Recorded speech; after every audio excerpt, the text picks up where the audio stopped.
कामयाबी के 1 साल का जश्न। Qambar Khan Sindh Green News reporter Abdul Qadir जी हिन रिपोर्ट मुताबिक़ सॼे मुल्क जीअं कंबर में बि 100 साल खां वधीक क़दीमी मंदर वाली विलायत राय में हिंदू बिरादरी ॾियारी मल्हाईंदा पिया अचनि। वॾे तादाद में बिरादरीअ जा माण्हू ॾियारी मल्हाइण में मसरूफ़ आहिनि ऐं ईअं ई पूजा करण सां गॾु ख़ुशीअ में मिठाइयूं विरहाए रहिया आहिनि। जॾहिं त ॾियारीअ जे ॾींहं खे वॾे जोश ऐं जज़्बे सां मल्हाए पियो वञे, हिंदू बिरादरी उन मौक़े ते पंहिंजे घरनि खे रोशन करे आतिशबाज़ी समेत मिठाइयूं तक़सीम करण जो सिलसिलो जारी रखियो।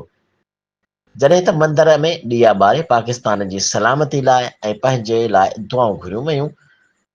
बिरादरी जे मुताबिक़ ॾियारी हिकु मज़हबी ॾिहाड़ो, रोशनियुनि जो ॾिहाड़ो ऐं ख़ुशीअ जो ॾिहाड़ो बि चवंदा आहिनि। उन ई ॾींहुं ॾिया ॿारे ॾींहं जी मुनासिबत सां हिन ॾींहं खे ॾियारी ऐं दीपावली बि चयो वेंदो आहे। ॾियारीअ जे ॾींहुं हिंदू बिरादरी नए साल जो आगाज़ बि कयो वेंदो आहे ऐं हिंदू बिरादरी लक्ष्मी देवीअ जी पूजा कंदा आहिनि। पंहिंजे मुल्क जी सलामती लाइ दुआऊं घुरी वेंदियूं आहिनि। हिंदू बिरादरी सां तालुक़ रखंदड़ कारोबारी माण्हू ॾियारीअ जे ॾींहुं कारोबार जी शुरूआति खे अहम तरजीह ॾिनी वेंदी आहे। ॾियारी 3 ॾींहंनि ताईं जारी रहंदी आहे। हीउ ॾिहाड़ो हिंदुअज़म ऐं चीनज़म ऐं सिख अज़म में हिक जेतिरी अहमियत हासिल आहे।